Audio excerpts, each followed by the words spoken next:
미소 짓는 폴란드. 반면 난리난 외. 트럼프 당선 직후 폴로 배송된 전차. 한국산 K2 193대 도착하자 환호. K2 흑표 전차는 대한민국의 차세대 주력 전차로 현대 군사기술의 집약체라 할 수 있습니다. K2 흑표는 그 뛰어난 성능과 기술력 덕분에 세계적으로 주목받고 있으며 강력한 화력, 뛰어난 기동성, 첨단 방어 시스템 등을 갖추어 최신 전장 환경에서의 우수한 생존성을 보장합니다. K2 흑표 전차의 개발은 1990년대 후반부터 시작되었으며 북한의 군사력에 대한 대응 및 자주국방을 목표로 한 대한민국의 국방계획의 일환이었습니다. 당시 북한의 주력 전차들에 맞서 기존의 K1 전차의 성능을 뛰어넘는 전차가 필요했으며 이에 따라 K2 흑표가 탄생하게 되었습니다. 그동안의 전차 개발 과정에서 얻은 기술적 경험을 바탕으로 더욱 향상된 화력과 기동성, 생존력을 추구하며 설계되었습니다. 대한민국은 국방 의존도를 줄이고 독자적인 기술력을 키우기 위해 자체 기술로 무기 체계를 개발하는 방향을 선택했습니다. 이 과정에서 다양한 첨단 기술들이 통합되어 K2는 매우 높은 수준의 자주적 방어 능력을 갖춘 전차로 자리 잡았습니다. K2 흑표 전차는 강력한 120mm 55구경장 활강포를 장착하고 있습니다. 이 무기는 적의 전차뿐만 아니라 벙커 등 다양한 지상 목표물을 신속하고 정확하게 타격할 수 있는 능력을 제공합니다. 여기에 자동장 전장치가 추가되어 짧은 시간 안에 연속적으로 포를 발사할 수 있는 점은 전장에서 큰 장점으로 작용합니다. K2 흑표는 또한 한국에서 자체적으로 개발한 첨단 유도탄을 사용하여 장거리에서의 정밀 타격이 가능합니다. 이로 인해 전장 상황에서 전차의 생존성과 적 전력 파괴 능력을 극대화할 수 있습니다. 또한 K2는 적의 미사일이나 포격에 대응하기 위해 능동 방어 체계와 연계된 발사 체계를 보유하고 있습니다. K2 흑표 전차는 기동성 측면에서도 매우 인상적인 성능을 자랑합니다. 약 1500마력의 디젤 엔진을 장착하고 있어 어떠한 지형에서도 빠르고 유연하게 움직일 수 있는 능력을 보유하고 있습니다. K2는 전장에서 고속으로 이동하며 다양한 작전을 수행할 수 있는 능력을 갖추고 있으며 기동 중에도 정확한 사격이 가능하도록 설계되었습니다. 또한 다양한 지형 환경에 대응할 수 있는 첨단 서스펜션 시스템을 탑재하여 험준한 지형에서도 높은 안정성을 유지할 수 있습니다. 이를 통해 K2는 대한민국의 지형적 특성에 적합하게 설계되었으며 강력한 기동성을 통해 전장에서의 생존율을 크게 높일 수 있습니다. K2 흑표는 방어 시스템 또한 매우 발전되어 있습니다. 전차는 복합장갑으로 둘러싸여 있어 다양한 위협에 대해 강력한 방어 능력을 제공합니다. 이러한 복합장갑은 적의 직사화기와 대전차 유도탄으로부터 전차의 승무원을 보호하는 역할을 합니다. 또한 능동 방어 시스템 S를 갖추고 있어 접근하는 적의 미사일을 요격하여 피해를 최소화할 수 있습니다.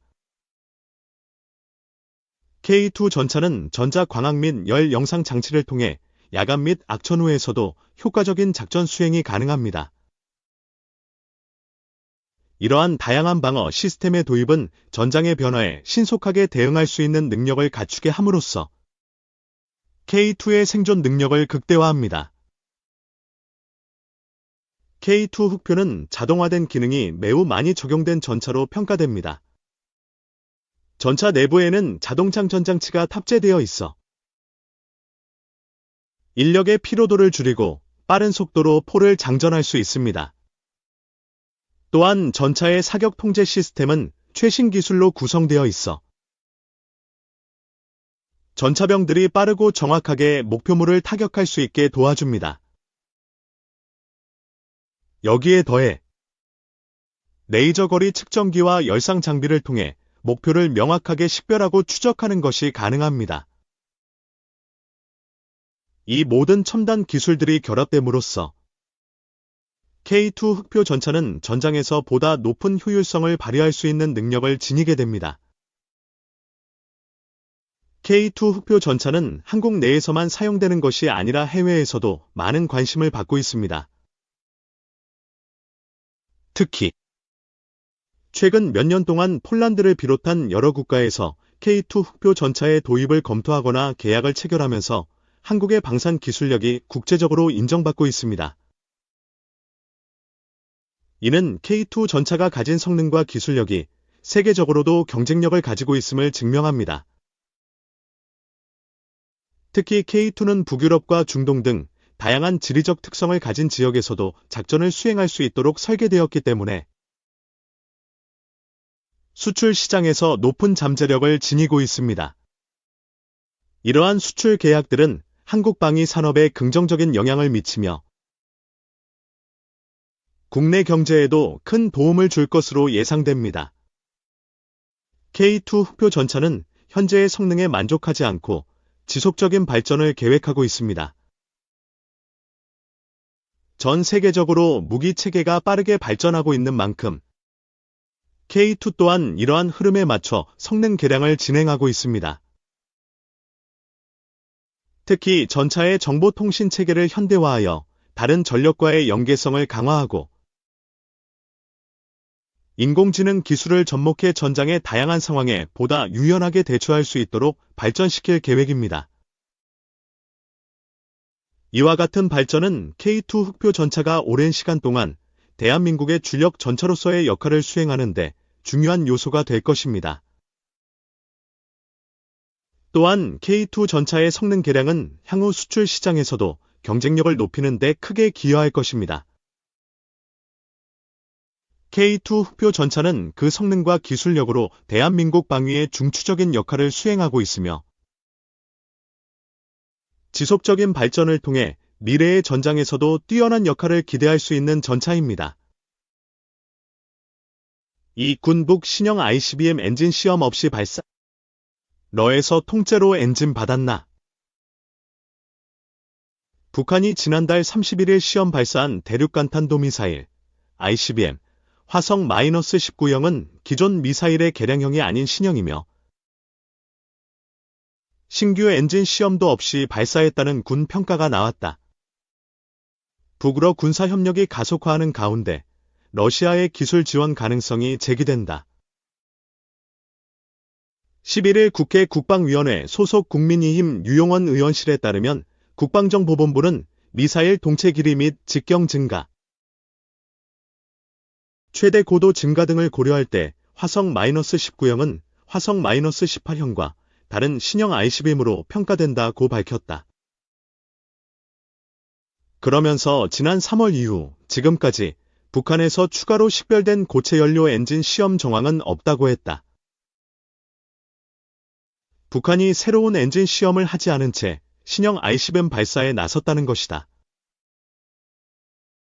일반적으로 북한은 신형 사진 공개 및 엔진 시험 이후에 탄도미사일을 쏘아 올렸는데 그간의 패턴과 다른 것이다. 군은 북한이 러시아로부터 우주기술 분야 협력이라는 명목하에 탄도미사일 개발에 전용될 수 있는 기술들을 지원받고 있을 가능성을 배제할 수 없는 것으로 평가된다고 설명했다.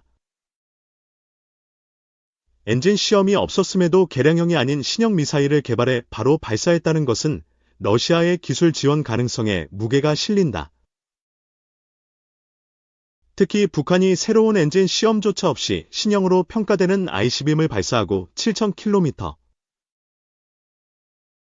넘는 역대 최고 비행 고도를 기록한 부분은 러시아가 엔진을 통째로 제공한 것 아니냐는 해석도 나온다. 액체 연료 대비 은폐와 기습 발사가 용이한 고체 연료 ICBM은 화성-18형이 지난해 4월 13일 처음 발사됐고 약 1년 반 만인 지난달 화성-19형이 등장했다. 화성-18형은 단일 탄두형. 화성-19형은 다탄두 형태로 개발된다는 분석이 나오는데, 이는 과거 러시아가 단일 탄두, 아이시뱀 토포를 토대로 다탄두형 야르스를 만들어 배치한 것과 유사하다. 화성-18형과 화성-19형 발사 사이에는 지난해 9월 러시아 보스토치니 우주기지에서 김정은과 푸틴 대통령의 북러 정상회담이 있었다. 또 지난 1월 최선희 북한 외무상이 러시아를 방문해 블라디미르 푸틴 러시아 대통령을 만났을 때 수행원이 들고 있던 서류에서 러시아의 우주로켓 분야 기업 연구소인 프로그레스와 러시아 남부의 보로네슈 기계공장을 의미하는 문구가 적혀 있는 것이 식별됐었다. 러시아의 위성 기술이 북한 탄도미사일에 적용될 소지가 있는 것으로 해석된다.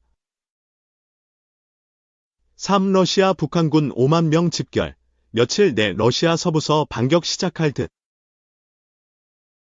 러시아가 우크라이나군에 점령당한 쿠르스크 지역을 되찾기 위한 공격을 준비하면서 북한군을 포함한 5만 명의 군대를 소집했다고 뉴욕타임스, 나이트, 가 10일, 현지 시간, 소식통을 인용해 전했다. 우크라이나 관리들은 북한군과 러시아군이 함께 훈련함에 따라 러시아 서부 지역에서 며칠 내 반격이 시작될 것으로 보고 있다.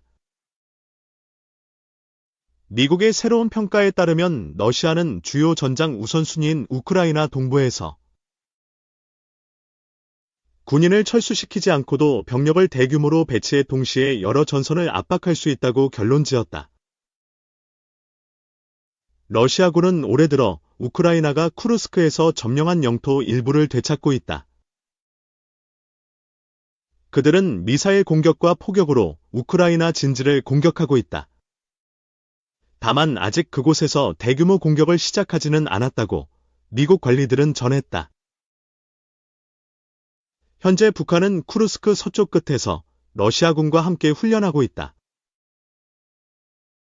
소식통에 따르면 러시아는 북한군의 기관총, 저격 소총, 대전차 미사일, 로켓 추진, 수류탄 등을 공급했다. 또 포병 사격, 기본 보병 전술, 참호 개간 훈련을 해온 것으로 전해졌다. 이 훈련은 북한군 중 적어도 일부가 우크라이나가 파놓은 방어 진지에 대한 정면 공격에 관여할 것임을 시사한다. 다만 북한군 투입 효과에 대해서는 의견이 분분하다. 미국 관리들은 북한군이 지상전 경험이 부족하므로 얼마나 효과적인지 알 수 없다고 말했다. 미국 싱크탱크 전쟁연구소 ISW의 조지 바로스 분석가는 북한군은 잘 조직돼 있다며 그들이 실제로 러시아보다 더 잘할 수 있는 한 가지는 응집력과 규율이라고 설명했다.